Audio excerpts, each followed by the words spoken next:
सतयुग में तो शिवजी महाराज आए धर्म की रक्षा करने के लिए, और त्रेता युग में श्री रामचंद्र जी आए, और द्वापर में कृष्ण भगवान जी आए, और अब कलयुग चल रहा है, इसमें तीनों देवता आए हुए हैं।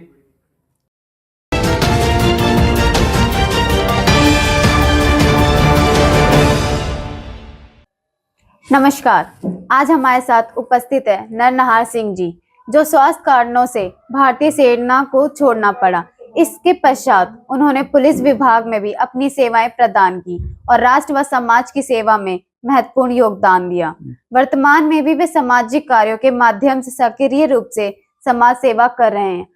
आज हम उनसे विराट आर्य हिंदू सम्मेलन को लेकर एक विशेष बातचीत करेंगे कि इस सम्मेलन का उद्देश्य क्या था और समाज पे इसका क्या प्रभाव पड़ा। नमस्कार सर। नमस्कार।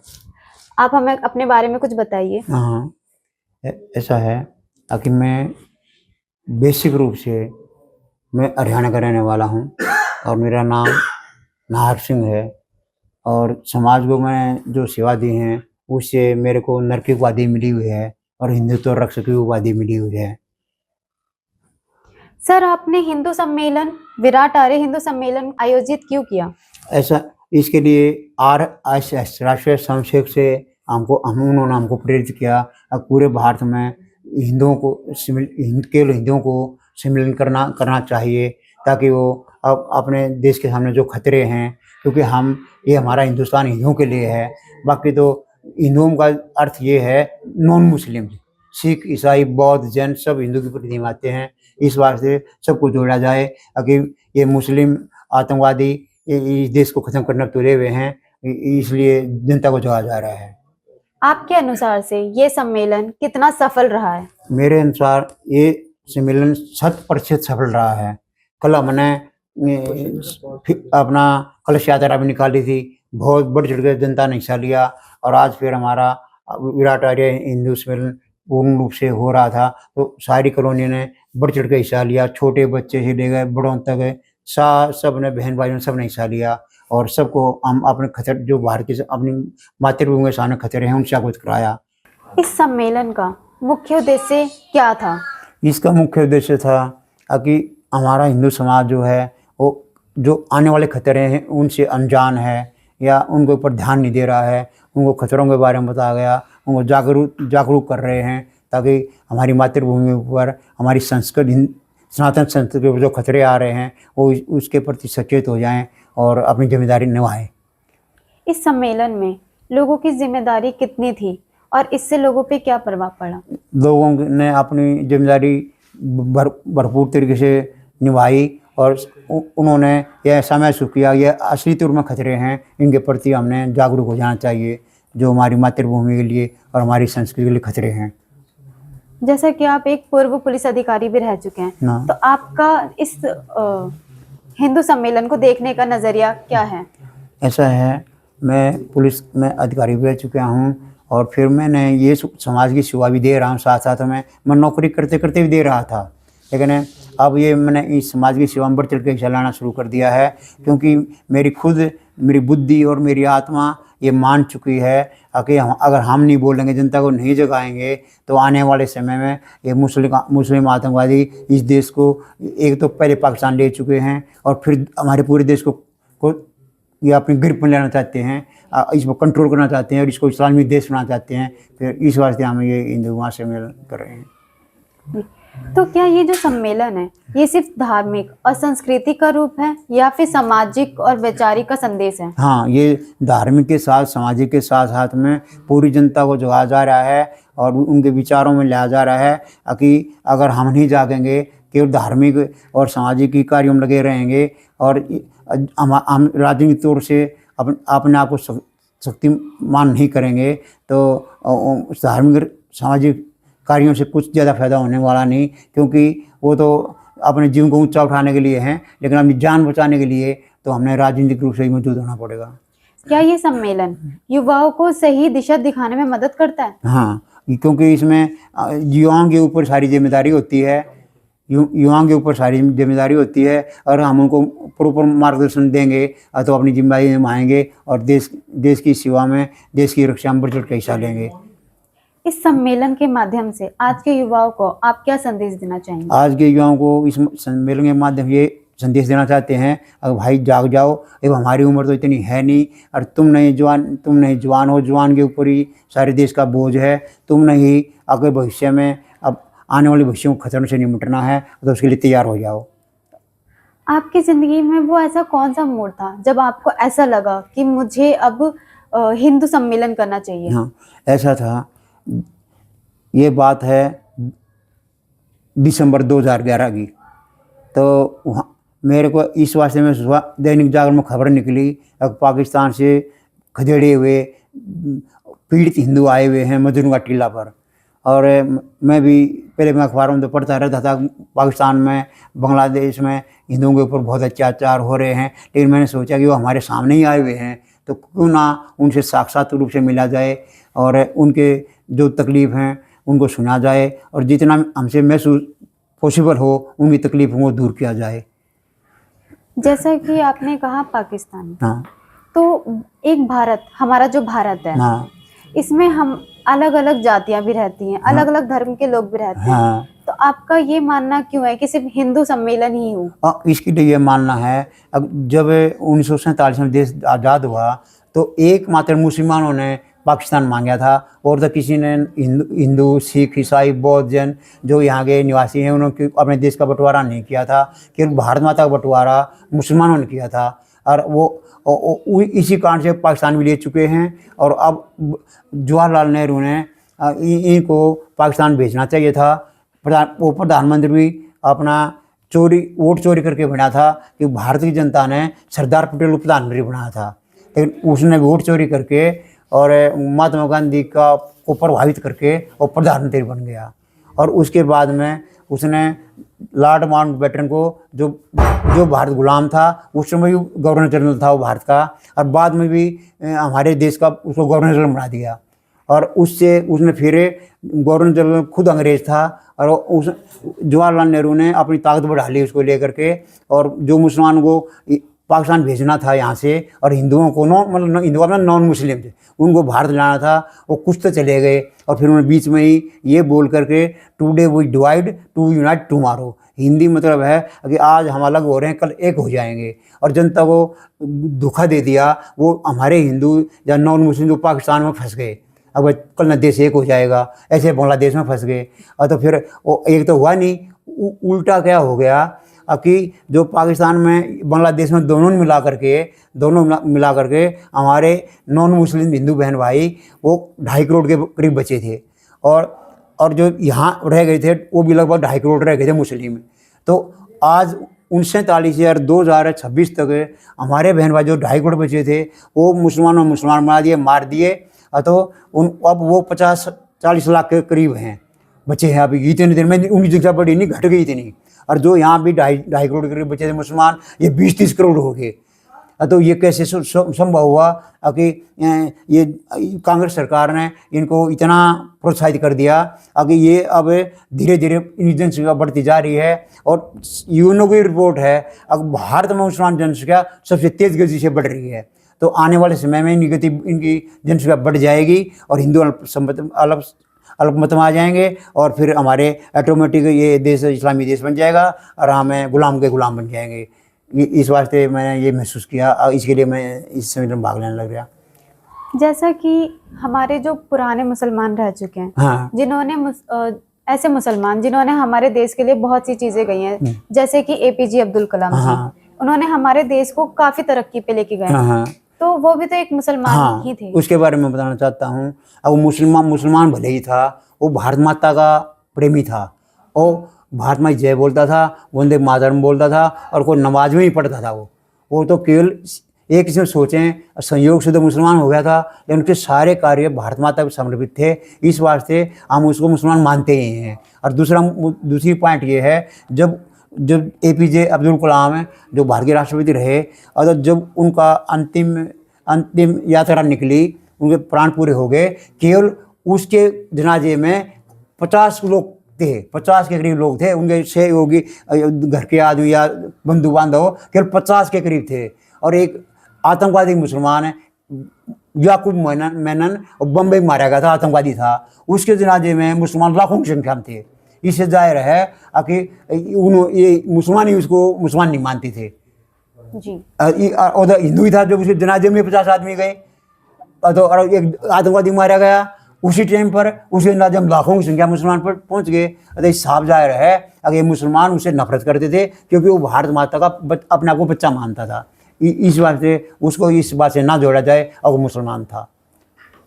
क्या इस सम्मेलन से सिर्फ हिंदुओं को जागरूक करना है या अन्य जातियों को पीछे छोड़ना है? ना, हम सब जातियों को लेकर चल रहे हैं, केवल मुसलमानों के प्रति हम बोल रहे हैं। अब भाई इन्होंने पाकिस्तान मांगा था 1947 में, इनको दे दिया गया। और सरदार पटेल ने भी कहा था अब भाई जनता की अदला बदली होगी। महात्मा गांधी ने कहा भाई जनता की अदला बदली हो जाएगी तो रोज़ ये दंगे, हिंदू मुस्लिम दंगे बंद हो जाएंगे, कत्लेआम बंद हो, देश में शांति आ जाएगी। फिर ये जवाहरलाल नेहरू ने ये सारा काम खराब कर दिया। एक वोट चोरी करके प्रधानी बन गया और साथ में मुसलमानों को पाकिस्तान भेजने की बजाय कुछ तो चले गए, फिर उनको वापस भी बुला लिया और वापस बुला करके और ये इतनी जनसंख्या बढ़ा दी। और आप खुद वो मुसलमान ही था, एक हिंदू, वो संयोग से हिंदू था और खुद ही कहता था अब मैं संयोग से तो हिंदू हूँ और जो मैं अपनी संस्कृति से मैं मुसलमान हूँ और अपनी कोट पैंट पहनता हूँ और टेबल बैठे खाना खाता हूँ, मैं ईसाई हो जाता हूँ। और वो ये भी कहता था अब मेरी जो सामग्री है उसकी क्या बोलते रसोई की, वो तो मुसलमान की होनी चाहिए और हिंदुओं की रसोई में पकी हुई होनी चाहिए। और जब टेबल पर बैठ कर खाऊं तो मैं ईसाई बन करके उसको खाऊं। तो उधर सीधा ही मुसलमान था। उसने इस देश को इस्लामीकरण करने के लिए भरपूर कोशिश करी और अब हमने पता चल गया है, अब हमारी राष्ट्रवादी सरकार भी आई हुई है। भाई जो हम बोल रहे हैं इस बात को गंभीरता से लिया जाए और जो ये मुसलमान यहाँ हैं इनका हक 1947 से ख़त्म हो रखा है। क्योंकि जो भारत का संविधान बनाने वाला जो डॉक्टर भीमराव अम्बेडकर है उसने ये बात कही थी अगर इस देश को, हिंदुस्तान को, भारत नहीं कहा फिर उसने, तो देखा टुकड़ा ही हो गया। उन्होंने कहा इस हिंदुस्तान को अगर समरस रहना है, शांति से रहना है, समृद्धि से रहना है, विकास चाहिए और तो केवल एकमात्र रास्ता है, केवल एकमात्र, अब जनता की अदला बदली की जाए।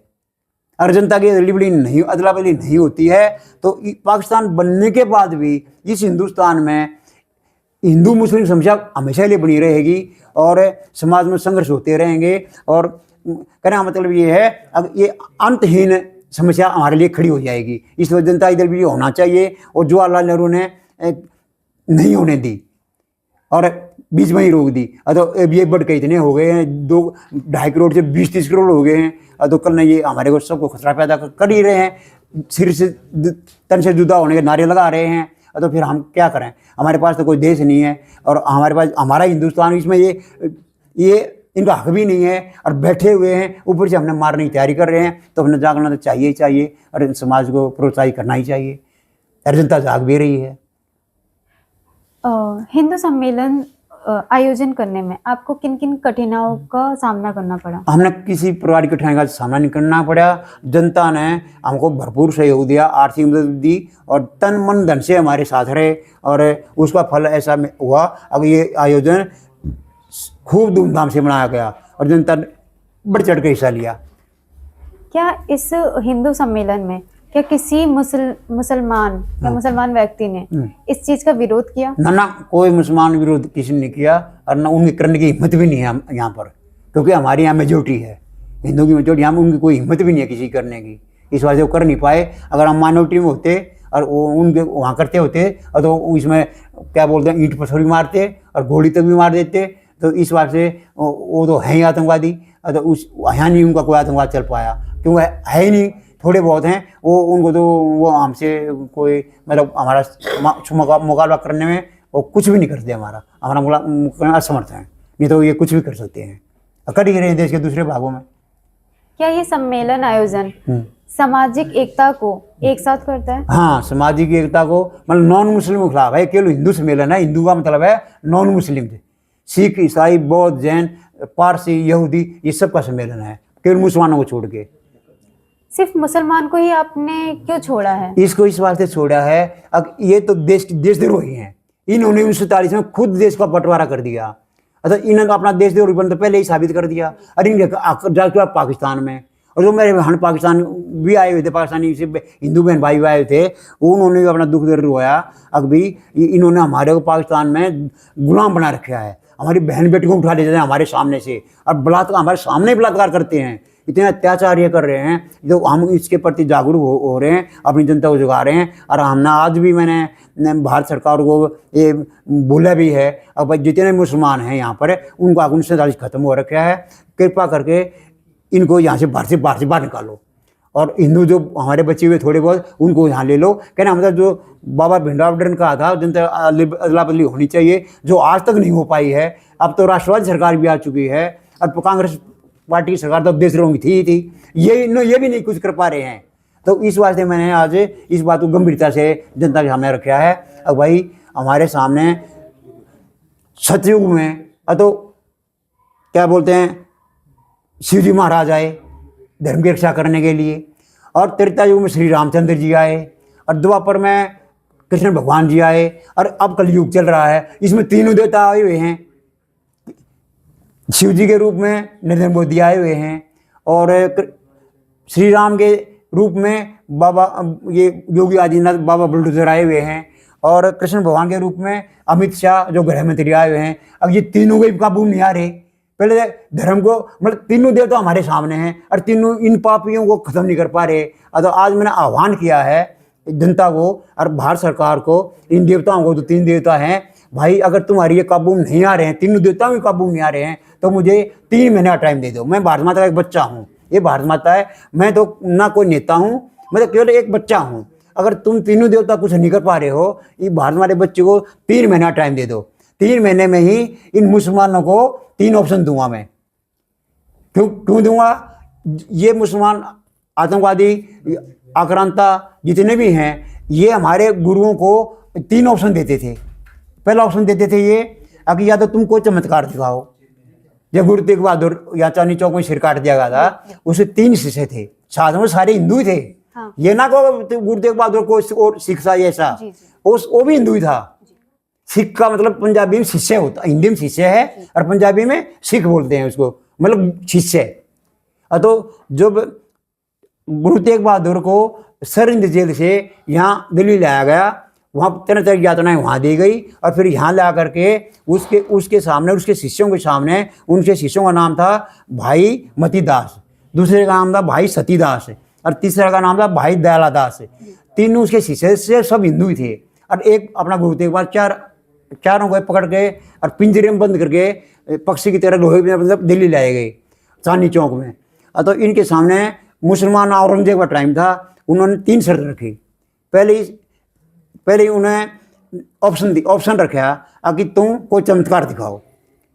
उन्होंने बोल दिया भाई हमारे पास कोई चमत्कार तो है, हम तो इंसान हैं। दूसरा बोले तुम मुसलमान बन जाओ। बोले हम मुसलमान तो नहीं बनेंगे। बोले गाय काटो, खाओ और हमें खिलाओ। वो बोले हम ये काम नहीं कर सकते, क्योंकि हम तो हिंदू हैं, हमें गाय हमारी माता है, ना हम उसको काट सकते और ना खा सकते, हमारे बस की बात नहीं है। फिर तीसरा ऑप्शन दिया उन्होंने, अब अपनी जान खत्म करवाने के लिए तैयार हो जाओ, मतलब गर्दन कटवाने के लिए तैयार हो जाओ। तो पहले 2 ऑप्शन तो उन्हें छोड़ ही दिए थे, और तीसरे में बोले भाई हमारी जान ले लो, हम लोग मुसलमान नहीं बनेंगे। तो भाई मतीदास जो था उसको सजा पहले दी गई, उसके दोनों पैरों को बांध करके और सिर से लेकर के ऐसे आरी से चीर दिया गया बीचों बीच। तो उसका भगवान का प्यारा हो गया। दूसरा भाई था, सगे भाई था मतीदास और सतीदास। सतीदास जो भाई था उसको बोले तू मुसलमान बन जा। बोला मैं मुसलमान नहीं बनूं। उसको क्या किया इन्होंने, रुई में लपेट करके जीवित को रुई में आग लगा दी, पेट्रोल छिड़का और वो जिंदा जला दिया। फिर तीसरे का नंबर आया भाई दयादास का, उसको बोले अब भाई तुम मुसलमान बन जा, ठीक है। वो बोला मैं मुसलमान नहीं बनूंगा। फिर उसको तेल के कढ़ाई में उबाले हुए तेल में उसको जैसे पकौड़े बनाते हैं ना, ऐसे उसमें डाल दिया गया। वो भी पकौड़े की तरह मर गया, वो भी उबल गया। फिर गुरु तेग बहादुर का नंबर आया। गुरु तेग बहादुर बोले देख तेरे 3 शिष्य है ना, हमने क्या हाल किया देख लिया, अब तेरा नंबर है, तू मुसलमान बन जा, ठीक है, हम तेरे कुछ नहीं करने वाले, और तेरे को पदवी भी देंगे, ये देंगे वो देंगे। तो बोला मैं मुसलमान नहीं बनना, ठीक है, मुसलमान नहीं बनना। उसको औरंगजेब ने तलवार से उसका गर्दन काट दी, सिर गर्दन धड़ से अलग कर दिया। तो कहना मतलब ये न तीन ऑप्शन देते थे हमारे गुरुओं को ये, या हमारे हिंदुओं को। आज फिर मैं वही ऑप्शन 3 महीने को दे रहा हूँ। आज मैं 2026 है और मेरा नाम नरनार सिंह है। नर की तो उपाधि है मेरे पास, नाम जो नरनार सिंह है। और मेरे पास में हिंदुत्व रक्षक की उपाधि है, आपको दिखा दूंगा, मेरे पास सारा रिकॉर्ड है। हिंदुत्व रक्षक उपाधि है। तो मैं भी इन मुसलमानों को 3 ऑप्शन दे रहा हूँ। और ऑप्शन क्या दे रहा हूँ, पहले तो अपने इन्हीं को बोल रहा हूँ, अपने जो बताए 3 देवता हमारे, नरेंद्र मोदी अपना शिवजी महाराज के रूप में है, और वो क्या बोलते हैं, ये बाबा बुलडोजर है, बाबा योगी आदित्यनाथ, वो है योगी आदित्यनाथ, वो श्री राम के रूप में मैं देख रहा हूँ। और तीसरा ये आपको बता ही दिया मैंने, ये अमित शाह जो गृह मंत्री है, ये कृष्ण भगवान के रूप में देख रहा हूँ। अब ये तीनों देवता भी अगर कुछ नहीं कर पा रहे हैं, या करना नहीं चाह रहे हैं, या कर नहीं पा रहे हैं, तो मैं भारत माता बच्चा हूँ, मैंने 3 महीना टाइम मांगा है इनसे, इन देवताओं से। और तुम कुछ नहीं कर पा रहे या करना नहीं चाह रहे, तो मैं भारत माता, मेरे 3 महीना टाइम दिया जाए, मैं मुसलमान हम 3 ऑप्शन रखूँगा जितने ये यहाँ पर हैं। तो क्या रखूँगा, पहला ऑप्शन रखूँगा, अगर तुम, ये खुद ही कहते हैं, हम नहीं कह रहे, ये खुद ही कहते हैं, अगर हम ही हिंदुओं से मुसलमान बने हुए हैं, हमारे पूर्व हिंदू थे। और तो और फारूक अब्दुल्ला जो जम्मू कश्मीर का पूर्व मुख्यमंत्री है, वो भी कह रहा है ये बात को, कि मैं क्या बोलते हैं, मैं हमारे पूर्व हिंदू थे। और गुलाम नबी आज़ाद भी जम्मू कश्मीर का है, वो भी कह चुका है हमारे पूर्व हिंदू थे। तो मेरे पहला ऑप्शन इनको यही है, अब भाई तुम्हारे पूर्व हिंदू थे, हमारे पूर्व हिंदू थे, कृपा करके तुम हम बहन भाई हुए, तुम वापस घर वापसी कर लो। घर वापसी मतलब वापस हिंदू बन जाओ। तलवार के नोक पे तो मुसलमान बने हुए हैं, और हाथ जोड़ के बोल रहे हैं देश में शांति बनी रहेगी, तुम घर वापसी कर लो, और जय श्री राम बोलो, भारत माता की जय बोलो, वंदे मातरम बोलो, गौ माता को काटना खाना बंद करो, तो तुम हमारे बहन भाई हो। ये है इनका पहला ऑप्शन, आराम से रहो। दूसरा ऑप्शन ये है, अब इन्होंने पाकिस्तान मांग गया था, और इनको दे दिया गया, फिर इनका अधिकार कहाँ रह गया इनका। और तो और हम जो लोकल भाषा में हरियाणा में हम बोलते हैं, जो सब्जी ले किसी से उसके रुपये दे देते हैं, मतलब 5 किलो सब्जी 10 रुपये के हिसाब से हम 50 रुपये दे दिए उसको। 5 रुपये किलो के हिसाब से 10 किलो सब्जी खरीदी तो 50 रुपये दे दिए, हमारी सब्जी मिल गई। फिर हम क्या कहते हैं, अगर थोड़ा रूंगा दे दे, क्या बोलते हैं, रूंगा दे दे। रूंगे का मतलब क्या होता है, अब भाई कुछ और दे दे हमने थोड़ा सा, तो इनको रूंगा भी दे दिया गया, इनके आख्ता में दे दिया गया, और भी अधिक इनको हमारा भारत का हिस्सा दे दिया गया, मरूंगा भी दे दिया गया। अब इनको आगे कहाँ आया, समझ आवाज आई नहीं। जी। और जो मेरे बहन भाई पाकिस्तान फंसे गए, जो खत्म कर दिए गए या थोड़े से बचे रहे, उनको आगे यहाँ आया हुआ है, क्यों अदला बदली होनी थी ना वो। वो आए नहीं, वो फंसा दिए जवाहरलाल नेहरू ने। तो अब मेरा दूसरा ऑप्शन के लिए है, पहले तो ऑप्शन अगर ले दे सबसे अच्छी बात है, और दूसरा ऑप्शन ये है, तुमने पाकिस्तान मांगा था, आपने दे दिया, आप कृपा करके अब तुम्हारी जनसंख्या बढ़ गई, घटिया तो नहीं है, करे पाकिस्तान चले जाओ हैं। और मेरे जो बहन भाई हैं वो हमको वो दे दो, पाकिस्तान और बांग्लादेश से। आज वो गुलाम है वहाँ पर, हिंदू हैं लेकिन गुलाम है ना वहाँ पर, जबकि वो भी अखंड भारत के नागरिक हैं। उन्हें हिंदुओं को पाकिस्तान थोड़ा मांग दो, जवाहरलाल नेहरू ने फंसा दिया उनको, क्यों, देशद्रोही था, वो था देशद्रोही। उन्हें जयचंद को भी माफ कर दिया, जिसको हम हिंदू बोलते हैं ना, जयचंद देशद्रोही था हैं। वो तो ये जवाहरलाल नेहरू तो जयचंद से भी 1000 गुना देशद्रोही था। ठीक, तो मेरा प्रार्थना ये है, दूसरा ऑप्शन यही है, तुमने पाकिस्तान मांग गया, हमने दे दिया, आप कृपा करके भाग जाओ यहाँ से, जाओ भी यहाँ से, ठीक है। और मेरे बहन भाई हैं जो थोड़े बहुत है, वो हमने मिल जाए पाकिस्तान से, बांग्लादेश से, और ये भाग जाए, मतलब जनता की अदला बदली हो जाए। जो डॉक्टर भीमराव ने कहा था ना, अगर जनता की अदला बदली नहीं हुई तो ये देश में हिंदू मुस्लिम समस्या कभी खत्म नहीं होने वाली, तो हमारी समस्या खत्म हो जाएगी। अगर ये दूसरा ऑप्शन नहीं मानते तो तीसरा ऑप्शन आ रहा है। फिर तीसरा ऑप्शन ये है कि मेरे को 3 महीना टाइम मांग रहा हूँ, 3 महीने में इस भारत भूमि में मुसलमान नहीं दिखेगा। क्या कहा मैंने, मुसलमान ही दिखेगा, नहीं दिखेगा, बिल्कुल भी नहीं दिखेगा ना, दिखेगा नहीं। फिर अच्छा 3 महीने में या तो ये पाकिस्तान भाग जाएंगे, हम कह रहे हैं। और दूसरा पहला ऑप्शन दे दिया, भाई हिंदू बन जाओ, ये वो भी नहीं मान रहे हैं। तो फिर इनकी कुरान कहती है, अब हमने मरने के बाद में जिहाद करेंगे ना, हम जिहाद है, तो हमने बेहतर हूर मिलेंगी ऊपर। कितनी मिलेंगी, बेहतर हूर है, 1-2 नहीं। हूर का मतलब इनकी पत्नी मिलेगी गिफ्ट में, इन्हें परमात्मा की तरफ से बहुलास के लिए, उन्हें ये हूर कहते हैं। तो तीसरा ऑप्शन ये है, अब भाई फिर तुमको उन्हों के पास भेज देंगे, बेहतर रूल तो मिल जाएंगे ऊपर है एक एक ने। अरे जो मुस्लिम औरतें हैं उनको बेहतर पति मिल जाएंगे, एक दो ना चाहिए नहीं ना, जिन्हें बेहतर चाहिए दोनों ने, और आदमी उन्हें उहर चाहिए हैं, और जो मुसलमान औरतें हैं उन्हें बेहतर पति चाहिए हैं। तो इनके वो मिल जाएंगे इन सब ने, और हमारा पीछा छूट जाएगा। इनको चुन चुन के मारेंगे हम, क्या करा, चुन चुन के एक एक मुसलमान को और तो आदमी सब खत्म किए जाएंगे। बेहतर उधर आदमी उन्हें मिल जाएंगे बेहतर है, और औरतों ने बेहतर पति मिल जाएंगे। ठीक है, खूब ये आराम से मौज करो और हमारा पीछा छूट जाएगा। ये आखिरी ऑप्शन फिर इनके लिए है। जैसे आपने कहा औरतें, हाँ, हिंदू सम्मेलन में आपकी नजर से महिलाओं का क्या भूमिका रही है और क्या योगदान रहे हैं? महिलाओं की भूमिका हमारे विश्व विराट आर्य हिंदू सम्मेलन में आदमियों से भी ज्यादा रही है, बल्कि पुरुषों में भी ज्यादा उनकी भूमिका रही है। कल कलश यात्रा थी, उन्होंने बढ़ चढ़ के हिस्सा लिया, और आज भी तरह तरह के प्रोग्राम आए हैं, सांस्कृतिक प्रोग्राम आए हैं। और तो ओम शांति जो एक संगठन है उसकी बहनें आई हुई थी, और कहना मतलब सारे हिंदू एक होकर के और उनमें जबरदस्ती हिस्सा ले रही है, मतलब आदमी से हिस्सा ले रही हैं। मतलब मातृशक्ति जाग चुकी है, मतलब मातृशक्ति जाग रही है, लेकिन अभी आदमी थोड़ा सो रहे हैं। क्योंकि मातृशक्ति के अंदर ममता होती है, जुल्म सहन करने की एक हद होती है, तो जाग चुकी है। खुद भारत माता इनको खाने के लिए तैयार खड़ी है। अब ये भारत माता ना, ये मुसलमान आतंकवादियों को, जितने मुसलमान ये सारे आतंकवादी हैं, कुछ ओवरग्राउंड हैं, कुछ अंडरग्राउंड हैं। समझ में आई बात है? इनको खाने के लिए भारत माता तैयार खड़ी है। मेरे को ये भारत माता चुन रखा है। अगर ये या तो इनको दोनों ऑप्शन पहले दे तो मान जाए, नहीं तो फिर इनको भेजो ऊपर बेहतर के पास में, भारत माता फिर सुरक्षित हो जाएगी। ये तो नहीं होने वाली। तो इस वास्ते ये माताएं बहनें इस बात को समझ चुकी हैं। अब भाई ये बहुत बड़ा खतरा करेंगे, और उन्होंने बढ़ चढ़ के हिस्सा लिया है।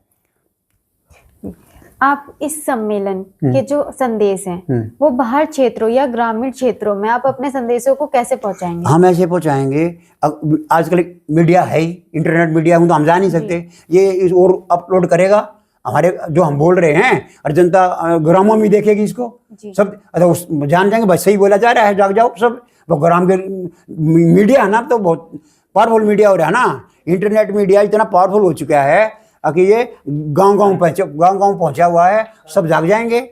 और ये आपको मेरी प्रार्थना है, और इसको अपलोड करो और भेज दो सारे ग्राम क्या, वो पाकिस्तान में मुसलमान बैठे उनका भी अंजाम होगा। फिर सुन ले, इनका नहीं हो रहा है। किस का अंजाम होगा? जो पाकिस्तान वो है ना, आसिम मुनीर है, फील्ड मार्शल है, उससे पूछा जाएगा।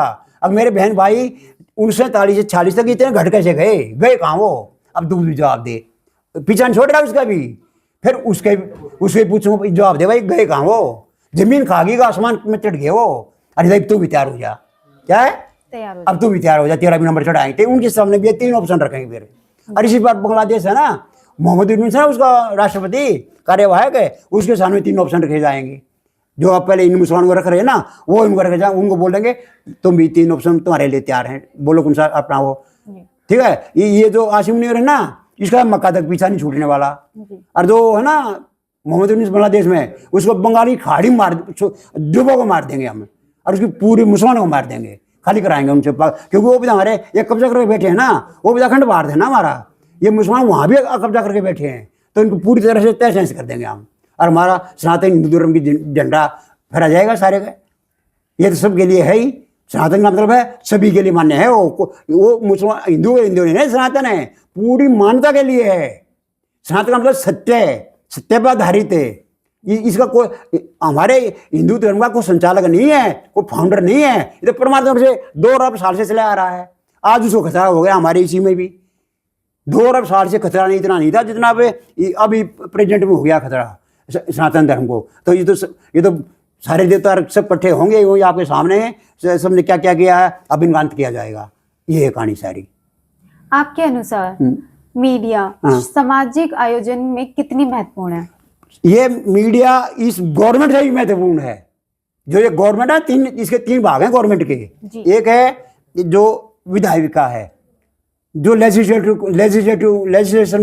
पार्टी बोलते हैं लेजिस्लेटिव। दूसरा एग्जीक्यूटिव गवर्नमेंट जो कानून को चलाती है, वो तो कानून बनाती है लेजिस्लेटिव, और कानून को लागू कौन करती है? एग्जीक्यूटिव। जो प्रधानमंत्री के मंत्री और ये पुलिस और फौज सब उसके अंडर है, ये सब एग्जीक्यूटिव में आती है। क्योंकि मैं फौज में पुलिस में रह चुका हूँ ना, हमें पता है ना मामला क्या है। तो वो दिन की ऑर्डर मानती है, जो प्रधानमंत्री ऑर्डर देगा और पुलिस और फौज उसके अनुसार काम करेगी। और तीसरा जुडिशरी, जो कानून ना माने, लागू होने से लागू कानून बन गया, लागू भी कर दिया और मान नहीं रहे हैं, फिर उनको सजा दी जाएगी। क्या दी जाएगी? जुडिशरी को सजा देगी। और जो मीडिया है ना, ये तीनों एक तरफ हैं। क्या कहा? लेजिस्लेटिव भी और एग्जीक्यूटिव भी और जुडिशरी, ये तीनों एक तरफ हैं और मीडिया इनसे ज्यादा प्रभावी है। क्योंकि जनता को तो मीडिया जगा रहा है ना, जनता जागने से सब कुछ होगा, जनता नहीं जागेगी तो फिर कुछ होने वाला नहीं। तो मीडिया तो इन तीनों गवर्नमेंट के भाग है ना, ये चौथा भाग है गवर्नमेंट का मीडिया, ये उनसे ज्यादा प्रभावी है। तीनों से के भी वो तीनों एक तरफ हैं और मीडिया एक तरफ है, तब भी उनसे प्रभावी है ये। इस बार मीडिया ये करेगा जो कुछ करेगा, मीडिया चलाएगा, जनता को जगाएगा। ये तो जगाते नहीं, इधर कुर्सी चाहिए, इधर से भारत माता मरे और सब कुछ मर जाओ, इधर कुर्सी से मतलब हो रहा है ना।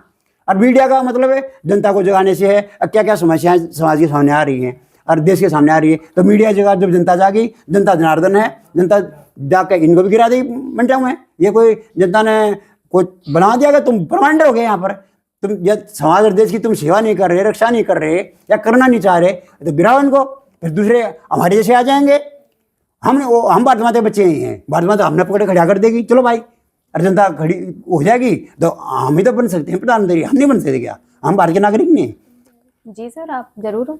बताओ, हम भी जनता के बीच में जा रहे हैं, भारत माता का बच्चे इनकी सेवा में रखे, हम भी कर रहे हैं। तो जनता, हम तो कह रहे हैं तुम बने बनाए हो ना, तुम ही कर लो कुछ। जी सर। अरे तुम नहीं करते तो जनता भारत माता दूसरे अपने पहचान क्या करेगी? करना तो पड़ेगा, जैसे भारत माता ही मारी जाएगी।